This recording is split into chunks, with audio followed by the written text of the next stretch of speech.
We're live. We're live. Welcome to the worst of the best podcast. You wanted the best. Well, they didn't freaking make it! So here's what you get.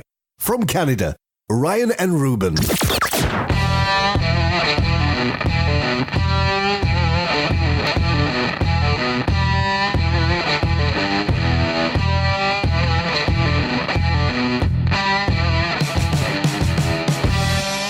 Welcome to the worst of the best podcast. I'm your co-host, Ruban, and this is Ryan, our other host here.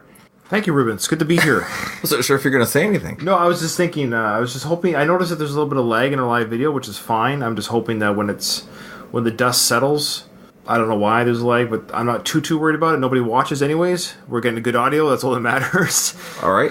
But anyways, go ahead. On this episode, we are going over hoaxes. That's right. The list that we're drawing from is the 14 greatest hoaxes. I love a good hoax. Nobody give me an example that you think that might not be on the list. Well, I'm not sure.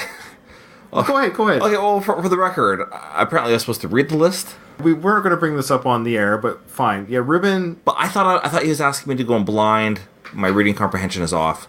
My apologies. If I miscommunicated, that's my bad. No. I asked Ruben, did you read any of the hoaxes? He goes, no. I said, well, I'm glad I did, because there's a lot of, not research, but there's a little bit of things to know. Okay. Yeah, and it's like, just to read it would be kind of boring for the listener and for for ourselves. So Sure. I think back before television, there was a radio hoax about aliens landing and some type of invasion. That was by Orson Welles.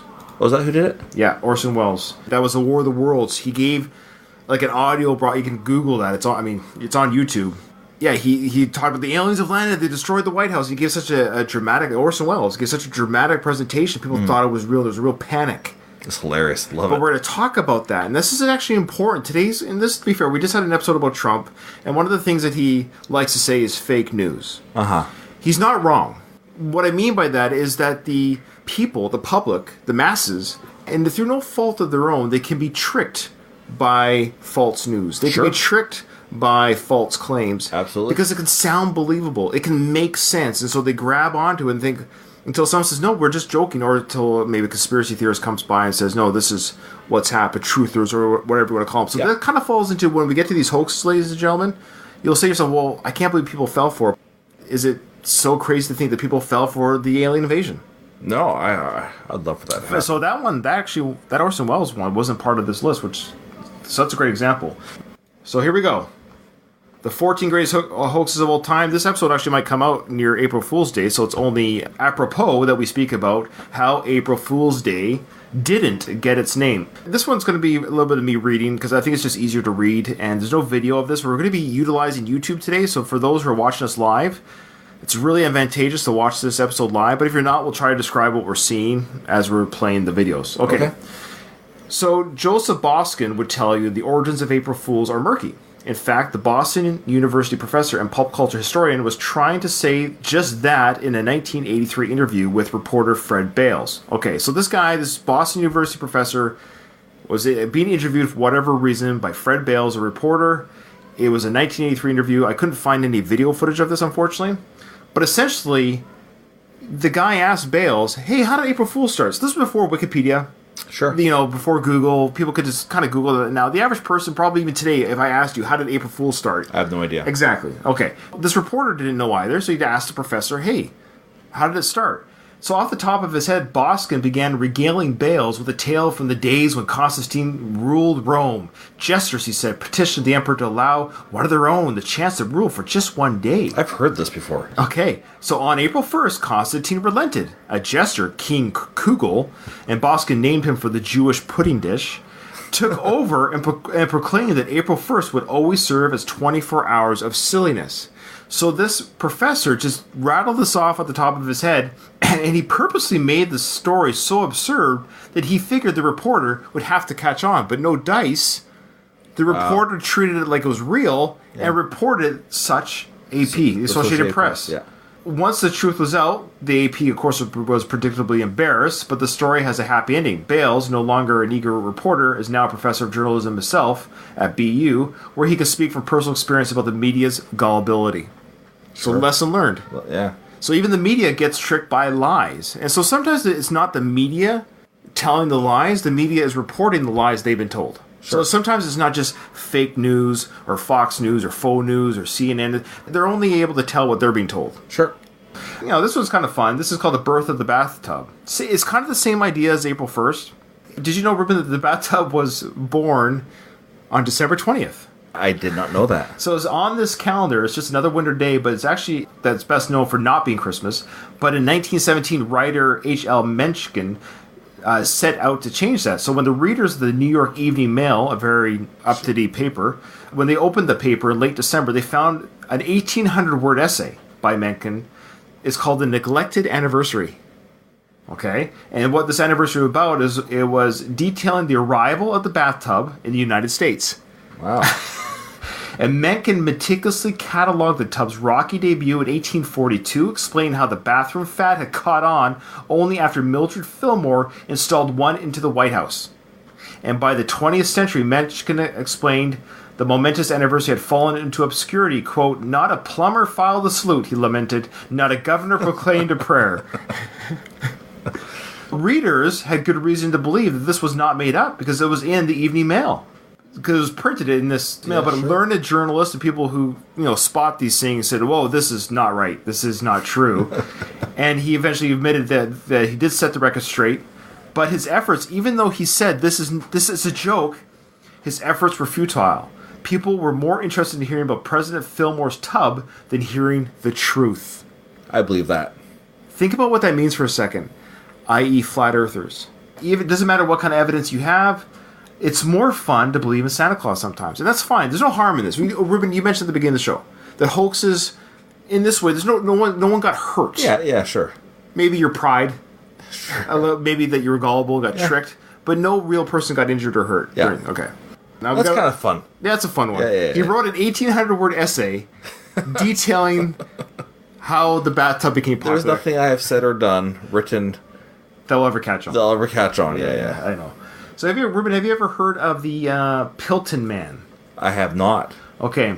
So the Piltdown Men. Oh, him. Yes. Okay. No, I haven't.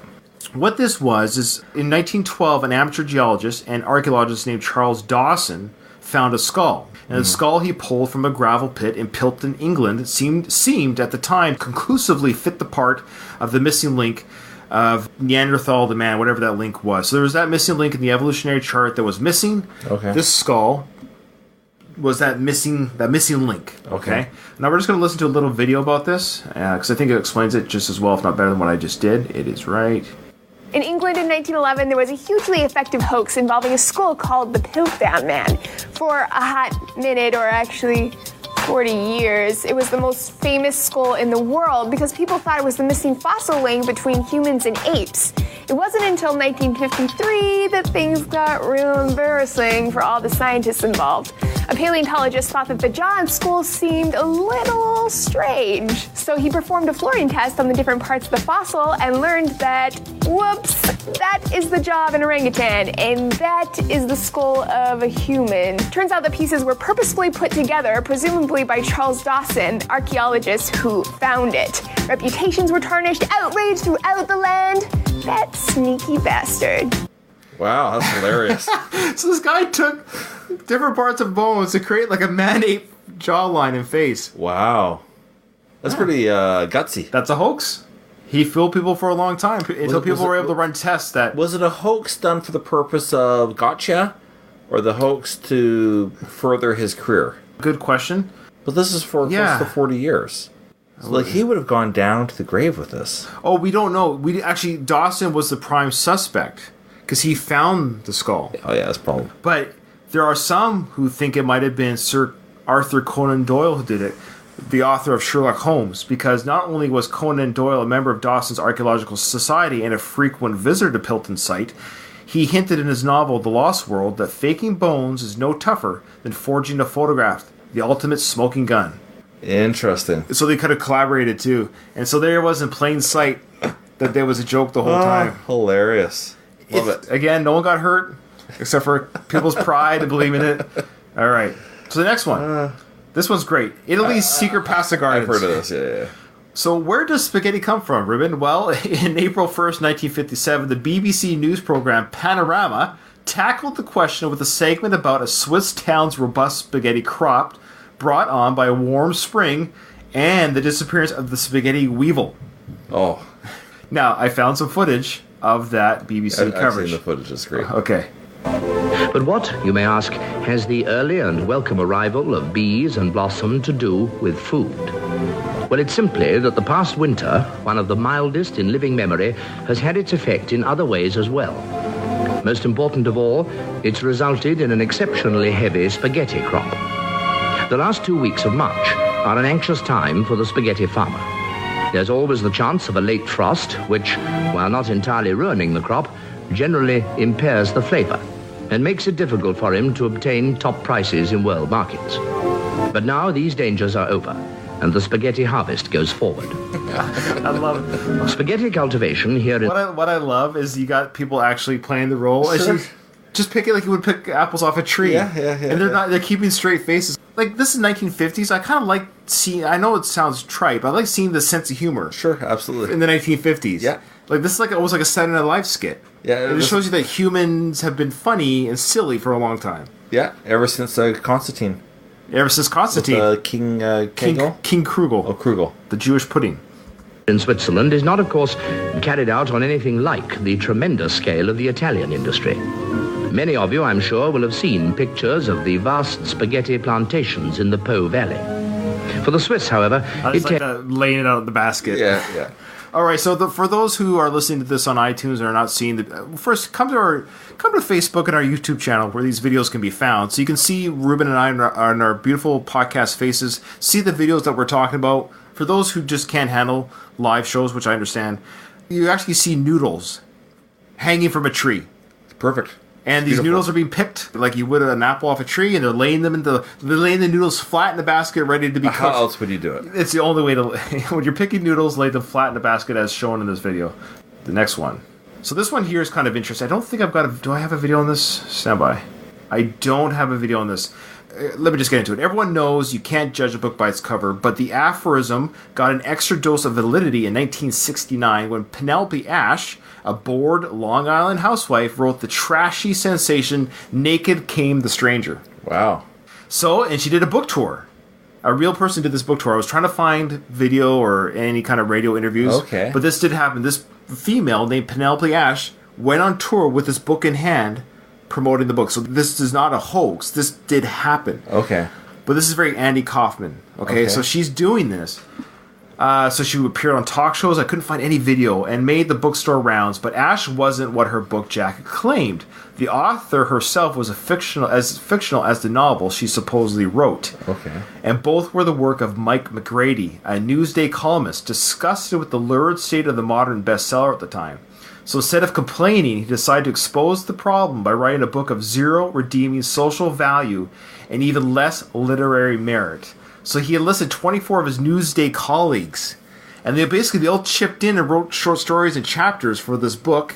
When he got their edits, he actually chopped them down and made them sound even worse than they were, because they were too good by these Newsday writers. Okay, fair But enough. he told them, make it trashy, make it terrible, He instructed them that there should be an unremitting emphasis on sex. And he also warned that the true excellence in writing will be quickly blue-penciled into oblivion. So he's saying, if you write too good, I'm going to erase it. So I want a tawdry, terrible book. So how did this book do? Well, by the time McGrady revealed his hoax a few months later, the novel had already moved 20,000 copies. Far from the sinking the book's prospects, the press pushed sales even higher. So once it got exposed, this was just we're trying to write a terrible novel here. Yeah, you should have just hired me. Sales went up to 100,000. Wow. And spent 13 weeks on the Times bestseller list. And as of 2012, The Tomb had sold nearly 500,000 copies. Wow. And now after people listen to our show, you know that... Yes, you can also be in on the joke. That's right. All right, the next one. This one's pretty interesting. Long story short, there was a astronomer. He wrote 6 articles in a ragtag magazine called The Sun. It was 6 articles published in 1835 about the discovery of civilization on the moon. So in this 6-piece article, which I have not read, it was written by John Herschel, and he had a new powerful telescope to spot plants, unicorns, bipedal beavers, and winged humans there. Hilarious. And the articles even went a step further, claiming that our angelic moon brethren collected fruit, built temples from sapphire, and lived in total harmony. Total harmony. I love that. Yeah. So this was 1835, but the hoax was debunked immediately. You think? I hope so. Yeah. But the American public preferred a universe with dotted angels and unicorns and bedazzled architecture. The story created such a buzz that papers around the world rushed to reprint it, while a theater company in New York worked out a dramatic staging. So again, it just shows the humans, our need. This kind of speaks into our political climate. Maybe the need, not for the truth, but just for what we want to hear, or what the government or people thinks we need to hear. Yeah. And how quick we are to say, yeah, that's the ticket. Yeah. That's the ticket. All right. Crazy. Number 7. Is a hoax still a hoax if the perpetrator doesn't know it? So basically, this guy, Wilhelm von Osten, had a horse, and the horse was able to do math. Oh, yeah, I know this one. Okay. And so the horse would look at the guy, and he'd be able to stomp his, 4 plus 4, the horse was, 8, or whatever the answer was with the simple math problems that the man gave the horse. Well, how this was exposed is that they had the horse turn around. The guy was giving hand signals that he trained the horse to make certain movements. So, like with his face, so if he rubbed his nose, that was a movement to stomp your foot 8 times. The tug on, to scratch his ear was to make the horse stomp 3 times. So he'd give the question, but he'd stomp his ear or whatever it was. And so once they had somebody else ask the questions or turn the horse around, of course the horse can't perform the stomping of the feet with the correct answers to the math questions. So that's harmless. He's just horsing around. Hey! Nay, go there. Now, Ruben, have you ever heard of the supergroup? You must have heard of these guys, the Masked Marauders. I have not. Are you kidding me? Ruben, the Masked Marauders was a supergroup featuring Bob Dylan, Know him? Mick Jagger, Heard of him? John Lennon, and Paul McCartney. Now, how awesome would it be to have that supergroup? Pretty great. Well, they existed. Almost as good as the Traveling Wilburys. Almost. Here's the thing. They didn't form a band, but this hoax that they were going to form a band became so popular. As you can imagine, the band, like Bob Dylan, Rolling Stone, the Beatles join up. Everyone's like, we gotta have this. Yeah. People, again, wanted this. So the record company said, we gotta do something about this. The people need this. So the fans were so desperate to get their hands on a Masked Marauders album, so rather than fess up, Marcus, who started the hoax, dug in his heels and took the prank to the next level. He recruited an obscure San Francisco band, rock and roll band, to record a spoof album, then scored a distribution deal with Warner Brothers, and after a little radio promotion, the Masked Marauders' self-titled debut sold 100,000 copies. It's real. The Masked Marauders have an album. That's hilarious. Under the guise of Mick Jagger, Bob Dylan, and John Lennon and Paul McCartney. And here we go. Here is a sample of the Masked Marauders album. This song is called I Can't Get No Nookie. Exactly what you think Nookie is. I have no idea what it is. Limp Bizkit, I Did It All for the Nookie. What? I think it's just sex. One.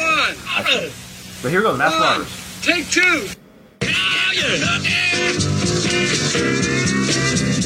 I said, baby, would you give me a little looking? Get no looking. But you said I'm sorry, but you can't get no looking. You're looking. Hit it one time now.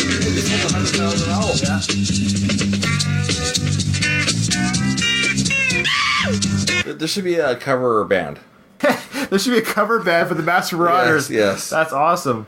Yeah, so in a weird way, it's a real band, but it's performing under the guise of Mick Jagger, Hilarious. Bob Dylan, and John Lennon and Paul McCartney. And they got a singer that sounded like Mick Jagger.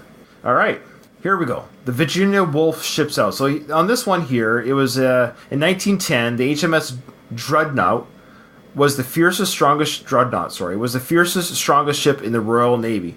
To the poet William Horace de Vere-Cole, it seemed like the perfect place for the Bloomsbury Group, kind of like, what do you call that? The Harvard Group? Yeah. Or Second City? Yeah, the other one. The National Lampoon. Harvard Lampoon? No, the one that comedians go to for... Second City. No, you'll know when you hear it. I know Second City is one as well. Conan went to it. Lisa Kudrow went to it. They all went to this. I just listened to some interviews with them. Okay, we'll say Second City for now, but it's going to drive me crazy. But an improv troupe. Yeah, an improv troupe. Okay. I know Second City probably is one, but there's another one, I swear. Okay. This group called the Bloomsbury Group, they were kind of like socialites, comedians, authors. So they thought it'd be funny if they dressed up like some royal guard or some royal country, people from a country, and they were the royalty from this country. But not only were they not that, the country isn't real. The groundlings. The groundlings. I knew once I heard it. Okay. The old version of the groundlings, called the Bloomsbury Group, the three pals decided to sneak aboard the dreadnought, disguised as the Emperor of Abyssinia and his entourage. Why risk the wrath of the Royal Navy? Because it was funny. Yeah, sure.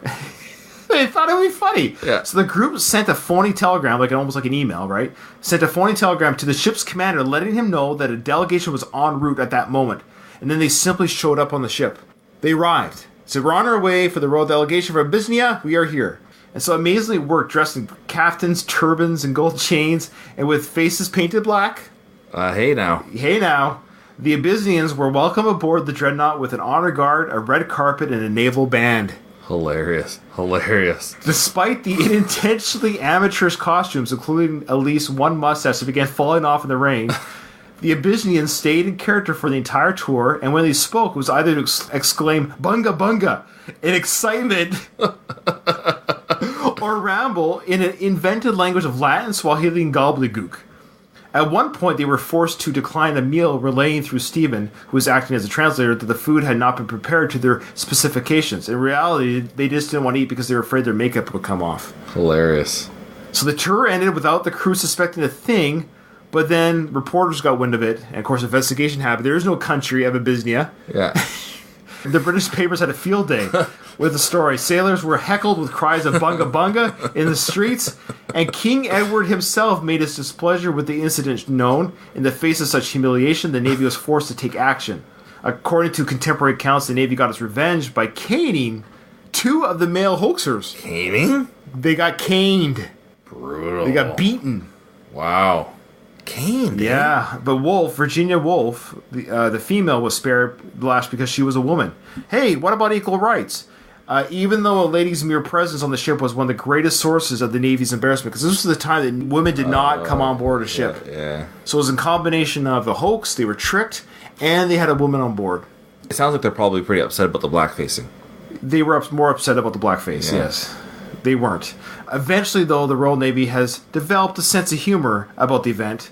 I'm glad they've done it, especially after caning people. After getting caned. So when the dreadnought rammed and sank a German submarine during World War I, its crew received a congratulatory telegram from their superior saying, bunga bunga. Hilarious. I think that's great. That's a huge one, eh? Yeah. This one we'll kind of just breeze over a little bit. It's just not that it's not funny, but this guy named Joey Skaggs, you can Google it, he was a well-known prankster in the 70s. He basically started a prank where he ran an ad in the Village Voice offering dog owners a chance to buy their pets at night with alluring companions, including Fifi, the French poodle. Again, to Skaggs' surprise, but should we be surprised at today's internet? And how it's exposed humanity? Let's just be honest. Because the internet hasn't created the issues. The internet has only exposed that which has always been. Yeah. You know what I mean by that? Yeah, absolutely. Okay. He got $50 offers. Bring my dog Spot over. I'll bring my dog Spot over for $50, which back then was probably $200. Yeah. And to make love to Fifi, because Spot's had a rough spell. Crazy. So he created a dog bordello. It didn't take much for the media to bite, and when reporters showed up with questions, Skaggs reeled them in by staging a night at his cat house for dogs. The stunt worked. TV stations issued breathless reports of the wanton acts of canine carnality. The SPCA, of course, launched an investigation, and a veterinarian publicly condemned the brothel, and the New York Health Department raised concerns about Skaggs' licensing. He didn't have a license. There was no bordello. That's hilarious. But all this manpower and work was brought in by this hoax. I feel inspired. Think of a hoax? Yes. WABC New York argues that the brothel was real. They couldn't let it go. They thought it was real. Even the news, they got lied to, but they had such egg on their face. They claimed that Skaggs' hoax claims are just a clumsy attempt to cover his trail. Oh. So they were saying that he was lying about it being a hoax because he was going to get in trouble with these other agencies. But of course, WABC was good reason to insist that Skaggs was running a genuine poodle prostitution ring because the station won an Emmy for its coverage of the story. Sure. So isn't that interesting? They're like, oh no, it was a real story. We won an Emmy. They didn't want to have egg on their face after winning it. Yeah. Hilarious. Okay, here we got some video. This is where having video comes into play. Do you want to just go to our... I think we're live, right? We are live, but somebody actually commented. Our good friend Jason Gady commented, so I just want to make sure we say, hey, thank you. He said, Oh, you already laughed at it, or somebody did. It said, would the plant be considered a tree or just a tall shrub? And do you have information on growth zones for this crop? So, Jason, are you just regarding the pasta growth? Yeah. I have to look into that. I'll have to use Google to figure out how we can how we can research. Man, you gotta use Bing. Use Bing. Sorry, we'll use Bing to figure out how we can grow more pasta. Let me just Bing that right now. Okay, so here we go. MIT blows up Harvard. So MIT students derived a great pleasure from tormenting their rivals at Harvard. Our favorite prank of theirs, according to this article, occurred during the 1982 Harvard-Yale football game when a weather balloon emblazoned with letters MIT began emerging from the ground near the 50-yard line. It came out of the ground. Wow. Yeah, so here's the video. So again, this is where it benefits you people to watch us live. Here's the video for our viewers. Let's give a play-by-play. Yeah, I'll describe it really quick. I don't want to describe it just yet because it'll spoil those who are about to watch it. Okay. Suddenly it happened. A balloon with MIT written all over it popped out of the turf at the 46-yard line and grew and grew and grew. The questions of why, who, and how. Well, why? Because it's funny. Who? MIT text. And how? Well, they explain it later in this video. So if you want to go on YouTube and search Great MIT Balloon Hack of 82, they explain how they got onto the field from an opposing school, put the contraption under the ground, had it open up into the field. The game was being played on at this time. Amazing. And somebody said, well, what happened if that balloon blew up next to somebody? There was nothing. Everything in there was harmless. It was just a big balloon that popped. Hilarious. To make some powder go off. Now, if that happened today, oh my gosh. You're going to jail. This is 82. Like, this is in our lifetime. Sure, yeah. Because we've gone from 1982 to 2019, and now you would have been charged with the terrorist act. Yeah. It's too bad. I know. Because nobody got hurt. The terrorists won again. Trump, take care of those terrorists. See, this one here is called Greasing the Wheels. Mm-hmm. So back in the late 19th century, college teams took trains to get to road games, obviously. So this is late 1800s. And the Auburn team took full advantage of the situation. So for a few seasons, the students ran grease along the train tracks before Georgia Tech games, making it impossible for the train to stop anywhere near the station. So the train put on its brakes and just kept sliding. So year after year, the poor football team ended up lugging its gear a number of miles back to the station, giving the players more of a warm-up than they bargained for and tilting the games in Auburn's favor. That's funny. This is the 1800s. That's funny. Again, nobody got arrested. This is tomfoolery. If they did it year after year, then... I'm sure somebody figured it out eventually, but... Okay, here we go.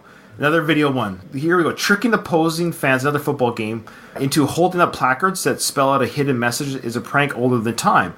But it was perfected with the Great Rose Bowl hoax of 1961, during which students altered the placards given to the University of Washington fans so that the giant banner that they formed read Caltech instead of anything regarding the Washington University on live television. Hilarious. So here's video footage of that. The Great Rose Bowl hoax. January 2nd, 1961. The University of Washington was playing the University of Minnesota for the national championship. And at halftime, one of the great traditions of college football, card stunts. I don't know how it could have worked much better. Reg Clemens was a student at Caltech at the time. He and a few classmates orchestrated a subtle change during the University of Washington's card show. We were all a little bit panic-stricken until it finally hit the air. You figured somebody's going to find out. Somebody's going to figure it out. At a time when Washington was supposed to be spelled out in the stands, the cards instead read Caltech. It was a feat that took hours of work and near perfect execution.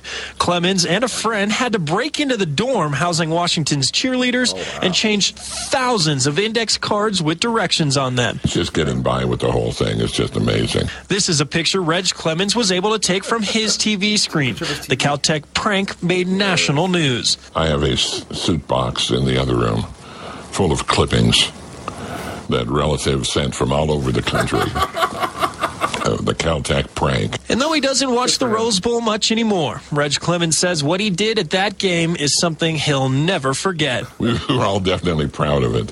That's great. That's great. Isn't that great? It is. It really. I love how he took a picture of his prank on his camera. So he had a 1961 camera. It came live. I got it. Yeah. Because he wouldn't know until that moment if it worked. No. It's hilarious. It's absolutely hilarious. So they replaced all the cards in the proper order Nobody checked that they'd been tampered with, and they came out as Caltech instead of Washington State University. That's fantastic. Hats off, hats off. So the fans of Washington did that. That is the original best prank ever caught on TV. Okay, last hoax, Ruben. Have you ever heard, Ruben, of the... Absolutely. Have you really? Oh, yeah. Okay, so this is the elusive Northwest tree-dwelling octopus. Yes, I know all about it. So according to the species' official website, the Pacific Northwest tree octopus is native to the rainforest of Washington State's Olympic Peninsula. Boy, poor Washington State, eh? Yeah. It spends most of its time frolicking on treetops and snacking on frogs and rodents. But today, the arboreal cephalopod faces extinction. What? Thanks to rampant predation by the Sasquatch. Oh, freaking Sasquatch. So if you guys don't believe me, again, I can't say enough you got to come to our channel. If you don't believe me, here we go. Here's video proof of the tree octopus caught on tape. Now there's no audio really. We get some grainy image here. It's an older video. I'd say it's probably 1975, 1980 video footage. Ruben, what do you think? They probably just got an octopus from the... No, Ruben. So I mean, yes, yes. So the footage. Come on now. The footage here is about 1969, 72. It was filmed with the same camera with the Sasquatch. Yes, yeah. He probably got the same footage of the Sasquatch coming to eat the octopus in the tree. Now that would be quite a horrific sight, don't you think? To see that? Yeah, if that jumped at you. Yeah. Well, the guy's chuckling. Well, he thinks it's funny. It's not funny. Some people, when they're nervous, they'll laugh. So there's an octopus in a tree. That's something you don't see every day. All right, Ruben, which one's the worst? The least funniest or the least wow? Or how would you argue the worst for this? Yeah. Least... Like the Caltech, that's great. Yeah. The train one's pretty... Greasing the wheels was very funny. The balloon's great. Fantastic. But the dog one's funny because it's so simple and it really got people. The station won an Emmy, the results were good on that one. Absolutely. And the Virginia Wolf, her and her group went from Abyssinia, bunga. Is it bunga? That's like good. This prank cannot be pulled in today's climate. No. Let's just make that clear. We're not condoning blackface. We're just saying. Can you imagine that happened on your ship? Oh yeah, we would be the laughing stock if we got I'm on a ship, so if we got tricked by a fake nation and we did the same thing, people would never let it down. Absolutely. Wow. Oh well, yeah, we would be in the sea would be in so much trouble. We get caned. The Marauders, love the Master Marauders. That's great. The Horse, Life on the Moon, the Laundry. You know what? I'm gonna go with they're all so good. I got mine. I think I got mine too. Mine is. I'm taking mine with how many people were affected and how hard did it take to be pulled off. So I think I'm just going to go with the Horse. Kind of a tie between the Life on the Moon, but people again created theater for this. But I think mine is the Horse just because, he taught a horse how to clomp his feet around and just told people he was doing math. A good little magic trick, a little parlor trick really at the end of the day. Okay. Mine's the tree octopus. Really? Yes. That's fair. That's fair. I guess because it's so crazy. But for the Horse, like they went on tour. Yeah, you know what you're right. You know what I mean? Like people were in stands watching this. Right. You're right. If I'd used my own, fooled a lot of people and he made money and he went on tour. Yeah. The octopus is so outrageous that could anyone believe this? You're right. I'm going to go with the fact that the octopus is so outrageous that it couldn't even possibly be true. Yeah, it's just a fun thing that lives on the internet. Right. All right, everyone. Thanks for watching. And remember, in front of every silver lining, there's a cloud, and we're here to help you find that. Remember to review and like us on Facebook, on Twitter, on iTunes. Give us a review. Appreciate it. Thanks, everyone. Thanks for watching. Hey, by the way, I think one of our best episodes, and I did no work. Thank you, Ryan. Oh. Yeah, you did all the reading. I was just a listener. I'm sorry, Rube. I should have been more clear. No. You probably were clear. There's nothing to apologize for. Okay. I thought it went great. I really enjoyed it. I'm glad you enjoyed it. I really enjoyed it. Thank you, Ruben. All right. You.